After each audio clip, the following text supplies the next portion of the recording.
أشهد أن لا إله إلا الله وحده لا شريك له وأشهد أن محمدا عبده ورسوله لا نبي بعده. اللهم صل وسلم على سيدنا محمد مفتاح باب رحمة الله عدد ما في علم الله صلاة وسلاما دائمين بدوام ملك الله وعلى آله وصحبه ومن والاه.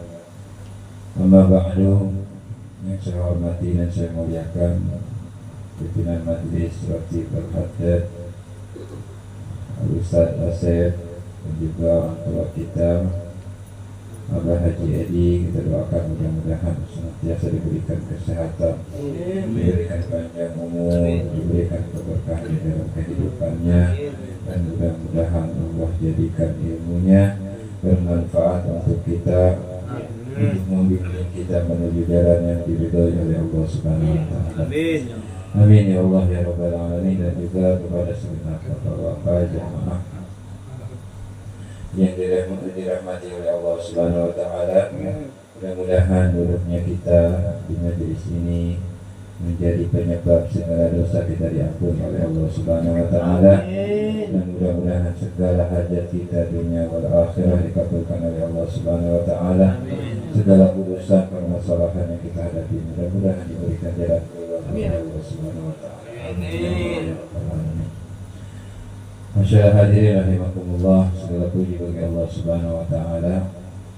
Di malam hari ini Allah masih memberikan kesempatan, Allah masih memberikan kepercayaan kepada kita untuk menyebut, untuk mengenal satu sosok manusia yang menjadi pelipur lara bagi orang-orang yang dalam kegundahan. Karena Nabi Muhammad SAW adalah obat daripada kegelisahan hati kita. Sebagaimana Imam Al-Busiri di dalam qasidah burdahnya mengatakan, di dalam qasidah Muhammadiyahnya beliau mengatakan, Muhammadun dzikruhu rahun bi anfusina, Muhammadun syukruhu fadlun alal umami. Kata beliaulah Nabi Muhammad SAW, dzikruhu, dengan menyebut nama beliau, dengan mengenang kehidupan beliau. Rauhun adalah suatu pelipur lara, suatu ketenangan di anfusina, untuk jiwa-jiwa kita. Alhamdulillah, malam hari ini kita diizinkan oleh Allah mengenang dan menyebut nama baginda Nabi besar Muhammad SAW, yang mana tidak semua lisan, tidak semua lidah Allah izinkan untuk menyebut nama beliau dan bersolawat kepada beliau.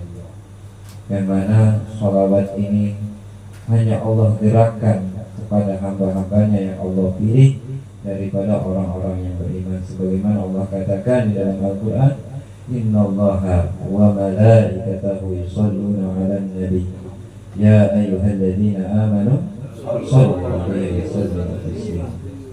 Allah Subhanahu wa taala menyatakan dan menegaskan bahwa Allah beserta malaikatnya bersolawat, akan senantiasa bersolawat kepada Nabi Muhammad sallallahu alaihi wasallam. Dan setelah itu Allah mengajak kita, orang-orang yang beriman, untuk ikut serta di dalam bersolawat kepada Nabi Muhammad sallallahu alaihi wasallam. Maka sangat beruntung orang yang Allah gerakkan lidahnya, Allah gerakkan hatinya untuk membaca sholawat kepada Nabi besar Muhammad sallallahu alaihi wasallam. Terlebih di malam hari ini adalah malam Jumat.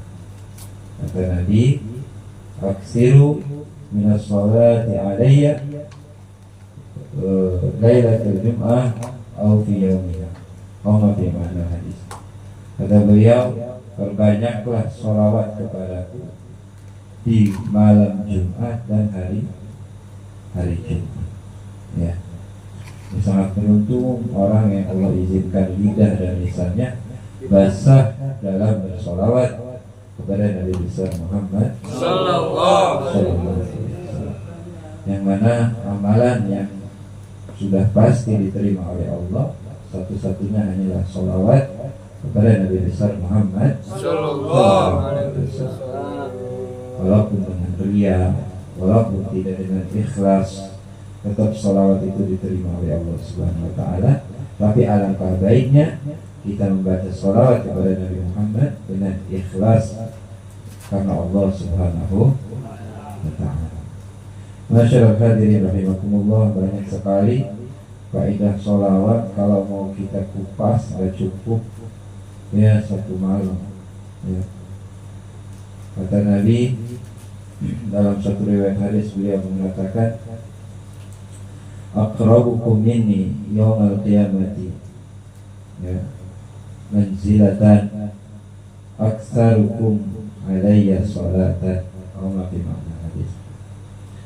Kata Nabi, orang yang paling dekat di antara kalian dengan aku, orang yang paling dekat denganku di hari kiamat, kedudukannya adalah orang yang paling banyak bersolawat kepada Nabi.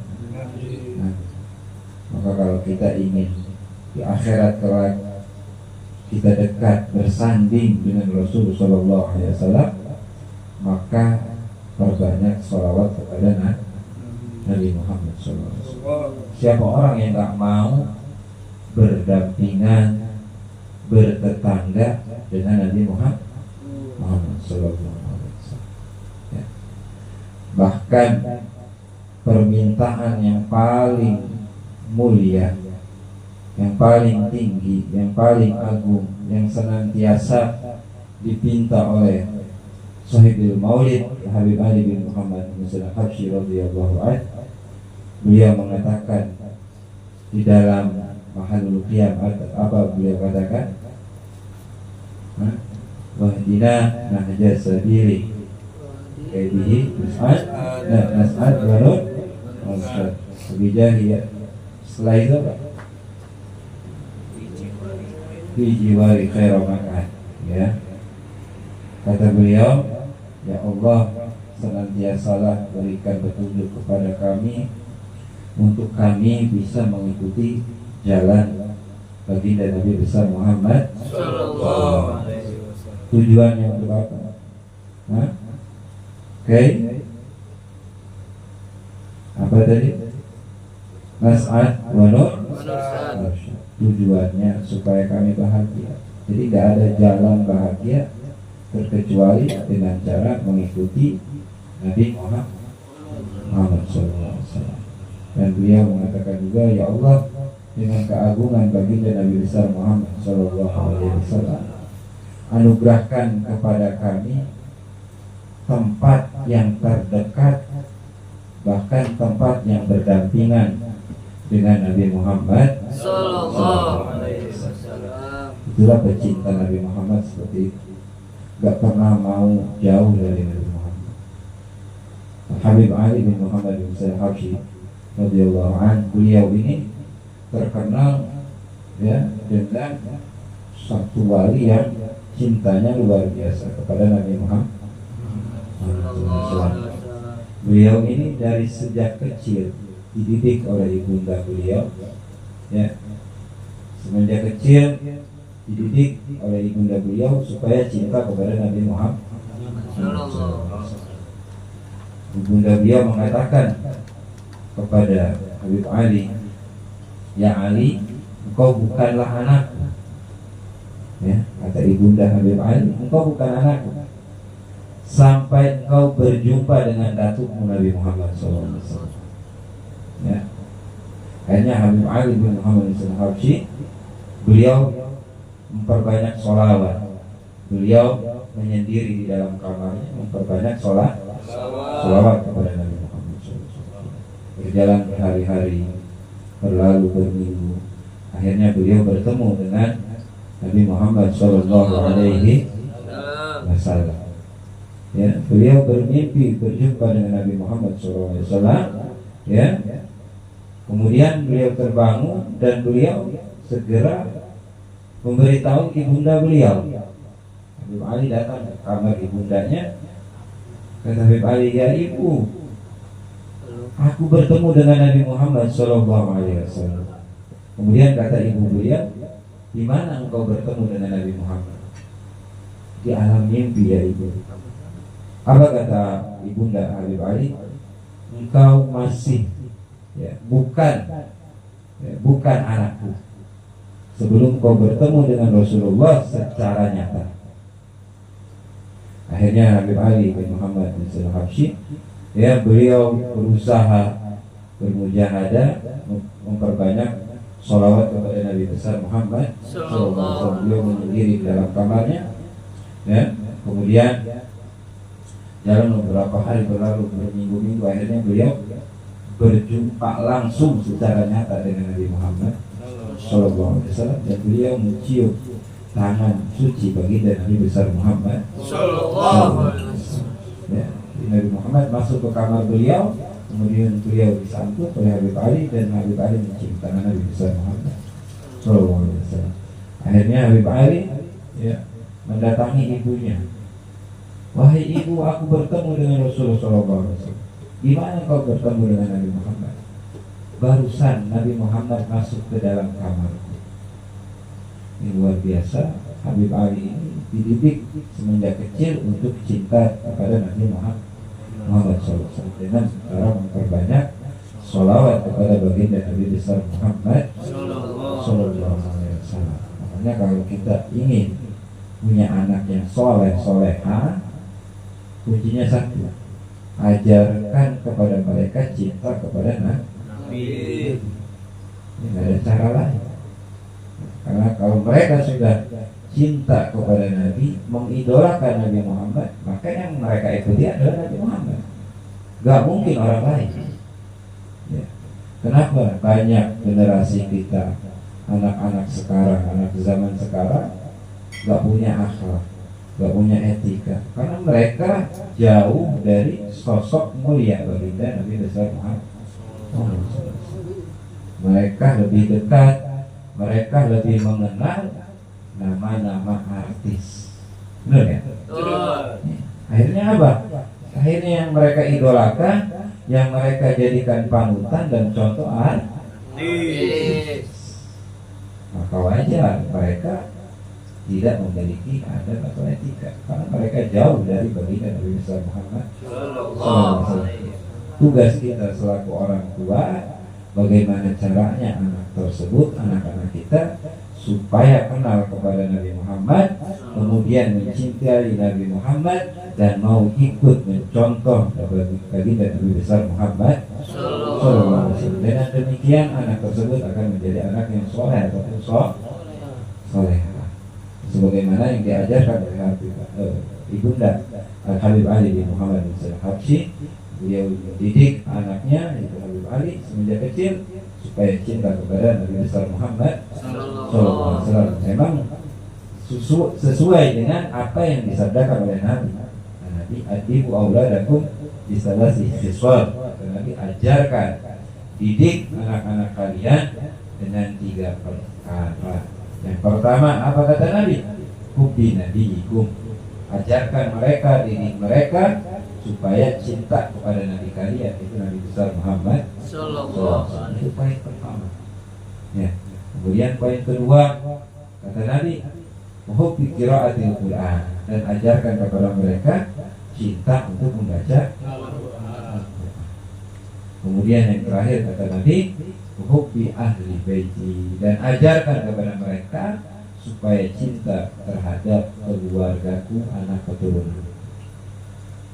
Jadi 3 poin ini gak bisa dipisahkan. Jadi satu kesatuan yang harus kita ajarkan, yang harus kita berikan pendidikan tersebut kepada anak-anak kita, supaya anak-anak kita menjadi anak-anak yang soleh. Dan ada cara lain. Kenalkan mereka kepada Nabi Muhammad SAW. Ajarkan bagaimana Nabi itu tidur, ajarkan bagaimana Nabi itu makan, ajarkan bagaimana Nabi itu minum, ajarkan kepada mereka bagaimana Nabi itu masuk ke kamar mandi, supaya yang contoh oleh mereka yang menjadi panutan mereka, idola mereka adalah Nabi Muhammad SAW. Dan hingga apa? sehingga mereka menjadi orang-orang yang baik dan soleh yang mengikuti jejak baginda Nabi besar Muhammad sallallahu alaihi wasallam. Luar biasa sekali ya orang yang bisa mengikuti Nabi besar Muhammad sallallahu alaihi wasallam. Kata para ulama, seluruh kebaikan itu terkumpul ketika kita mengikuti jejak baginda Nabi besar Muhammad sallallahu alaihi wasallam. Ya, baik kebaikan dunia ataupun akhirat semua terletak di dalam apa? Mengikutinya kita kepada Nabi Muhammad sallallahu alaihi wasallam. Dari cara lain mau dapat di dunia hasanah, wa fil akhirati hasanah, caranya ikut Nabi Muhammad. Ya, dari cara lain. Karena beliau sosok manusia yang menjadi panutan kita. Maka dikatakan lakum bi Rasulillahi sallallahu alaihi wasallam. Jadi kalau kalian mendapatkan hasanah, kebaikan, ya, itu ikuti baginda Nabi, karena di dalam diri baginda Nabi besar Muhammad sallallahu alaihi wasallam adalah panutan yang baik. Alhamdulillah, walaupun kita tadi membaca Simtuburor tanpa mengerti artinya, ya, tapi akan ada bekasnya, akan ada efeknya yang akan terasa. Ya, tenang aja, nggak usah bimbang. Aduh, Ustaz, saya nggak paham di situ dulu. Ya, itu dulu bacaannya. Ya, nggak apa-apa, nggak masalah, nggak paham juga. Ya, walaupun nggak paham, insya Allah Allah berikan keberkahan untuk kita. Amin. Ya, karena ketika kita menyebut satu nama orang soleh, Allah berikan rahmat. Apalagi yang disebut oleh kita pemimpin orang-orang soleh, yaitu Nabi besar Muhammad. Gak ragu lagi, pasti rahmat Allah turun kepada kita semua. Amin ya Allah ya Rabbal alamin. Hubung simpang udah matang, ya. Cukup sekian. Emang nggak ada niatan mau ceramah, mau presiden ini. Sini juga mau ikut ngopi doang, kan? Ini sebelum siang. Mudah-mudahan yang sedikit ini ada manfaat. Mudah-mudahan apa yang telah kita lakukan tadi mudah-mudahan diterima oleh Allah Subhanahu wa taala, dan mudah-mudahan kita mendapatkan syafaat baginda Nabi besar Muhammad sallallahu alaihi wasallam baik di dunia hingga di akhirat kelak. Amin ya rabbal alamin. Ini saja yang saya sampaikan. Mohon maaf. Wabillahi taufiq wal hidayah. Wassalamualaikum warahmatullahi wabarakatuh. Waalaikumsalam.